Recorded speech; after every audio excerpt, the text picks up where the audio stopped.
బాలగంగాధర్ తిలక్ జయంతి సందర్భంగా వైఎస్ జగన్ నివాళులర్పించారు. స్వరాజ్యం నా జన్మ హక్కు, దాన్ని పొంది తీరుతానని గర్జించిన గొప్ప నేత బాలగంగాధర్ తిలక్ అన్నారు వైఎస్ జగన్.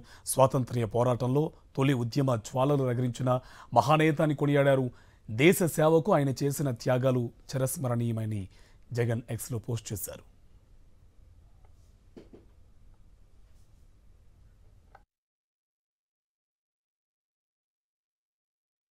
స్వాతంత్ర్య పోరాటంలో తొలి ఉద్యమ జ్వాలలు రగిలించిన మహానేత అని కొనియాడారు. దేశ సేవకు ఆయన చేసిన త్యాగాలు చిరస్మరణీయమని జగన్ ఎక్స్లో పోస్ట్ చేశారు. స్వాతంత్ర్య పోరాటంలో తొలి ఉద్యమ జ్వాలలు రగిలించిన మహానేత అని కొనియాడారు. దేశ సేవకు ఆయన చేసిన త్యాగాలు చిరస్మరణీయమని జగన్ ఎక్స్లో పోస్ట్ చేశారు.